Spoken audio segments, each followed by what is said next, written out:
那所以你看到最近在南非啊，中共就叫我们说，你要把那个大使馆给我迁走，就是这算是比较大条的了，这比挑学历、挑中央研究院这种要大条多了。他们在非洲对都一样。我想我们的每一个驻外馆都会有类似的压力。我们在 WTO 之所以只会有名称的问题，因为我们是正式会员。对。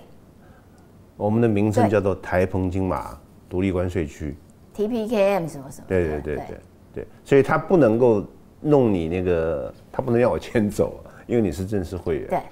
他只能挑那些名称，他就不希望你在任何地方呈现你的主权。那所以那不是就还好 ？WTO 的时候我们给他先加入，否则接下来这些他们每一个都想要伸手阻挡台湾。然后这2天的媒体又提到说 ，CPTPP 是台湾最近是台湾能不能够加入的一个关键，你怎么看呢 ？CPTPP 也是要共视觉，所以可是老共也不是啊，对不对？老共现在还不是里面，老共不是会员。但是你觉得老共能不能有铁杆兄弟在里面捣蛋呢？他只要里面有一个成员，他能够说服他捣蛋，台湾对，那就是困难。对，尤其是美国不在里头。美国在里头，他还有老大。可日本在里面啊。日本一个是国际帮派，一个是地区帮派。美国比较是国际上面的帮派，国际帮派；日本比较是地区帮派，亚太地区的帮派。所以那个帮助恐怕，所以你对这件事情乐观吗？就是还是不太乐观 ？CPTPP 台湾，我自己的判断是不容易了，不容易了，还是不容易。对，不过 CPTPP 所有的 FTA 就算是一个 FTA，都是一种关税墙。就说我们形成一个小圈圈，对，我们彼此呢关税很低，对，那我们跟外面关税很高，对，就是这个意思。对，我觉得最近几年看起来，我觉得科技墙比关税墙要重要。真的。所以我刚刚说美国人在建立科技墙，晶片就是很好的例子嘛。然后它不只是晶片，高科技的很多东西，它都要建立。科技墙，然后他还要进 TikTok，就是我们这边的抖音嘛。对 ，TikTok 他要进，那是什么？那是一个软体墙，因为那是一个软体。然后他也要有人主张说要禁止中国制造的 GPS 在美国的马路上跑，因为 GPS 也会收集资料。对。那个算是 data 的墙，所以那个科技墙啊，它包括硬体，包括软体，包括 data， 包括资料。那这个墙如果慢慢变厚实的话，那它也会造成贸易的影响。你就像晶片，它就变成你自己墙里面怎么贸易，跟外面怎么贸易是2回事情。所以其实台湾的晶片强这件事情，晶片很强的这件事情，其实就占了一个有利的位置，在科技强的形成上是有利的，对。所以我们在科技强，美国主导的科技强当中，其实有没有关税强这件事情，反倒没有重要成这样，因为我们有一个科技的强。差不多是这个意思。对，它那个科技墙正在形成中，还没有完成。对，因为它有很多层嘛。很多层。对，最后会怎样？要看法院判决，看美国法院的判决。所以我们的确可以靠着台积电，走路有风，并且安全啦，然后等等都保持一个优势，国际优势状态。美国人要去考虑进 TikTok，或者是不准你 GPS 收集资料，主要就是因为害怕大数据落入共产党国家手里头嘛。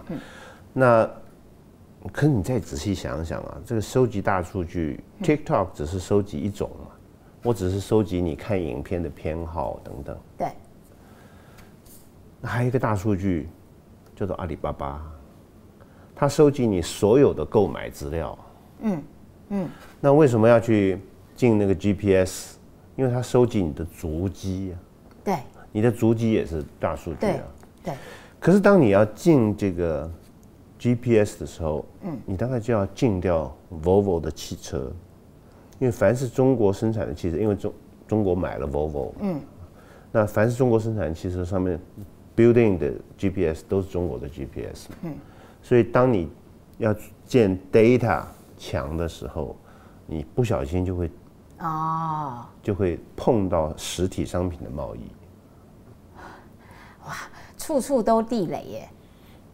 因为那所以你要是要进阿里巴巴，那还得了？所有的电子商务，通话不准在网络上面网购了，哇！因为很可能就会碰到阿里巴巴的这个大数据。对，但是美国也不会贸然走到这一步，因为可能消费者会大反弹，他买便宜东西再买。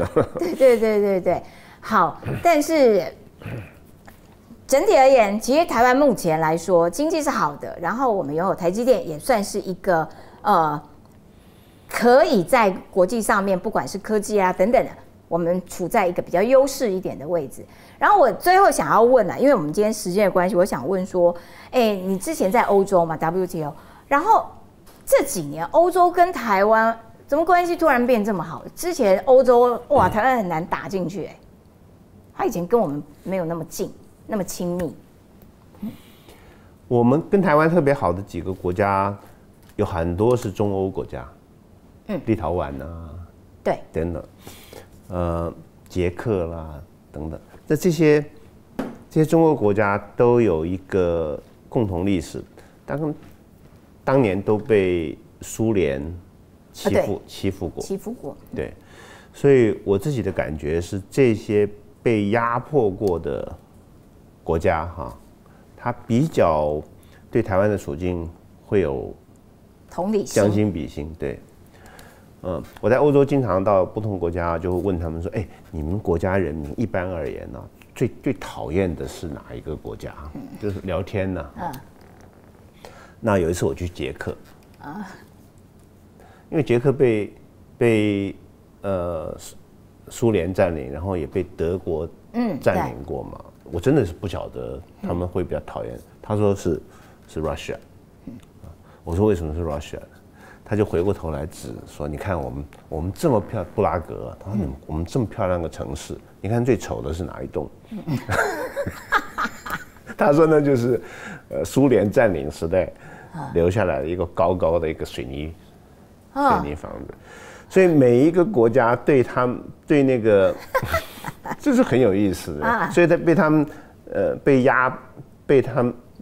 对他们那个压迫过他们的国家，真的有切肤之痛。所以其实他们对于台湾的这个处境，其实更能够理解，并且不管是同情、友好等等，就是感情就可以由此而生。不过我觉得比较惊讶的是说，这2年其实是欧洲一些大国家也跟台湾，美外法国、德国，甚至英国，我都觉得跟过去的台湾处境已经大不相同了。那另外一部分也要怪他们战狼外交，他们战狼外交有时候就惹毛了一些，超讨厌的。对，你想你是法国人，看到他们的大使这样子，这当然就火大嘛。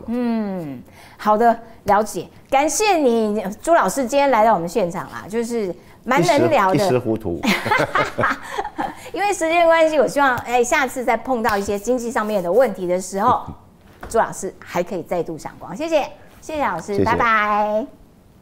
Yahoo!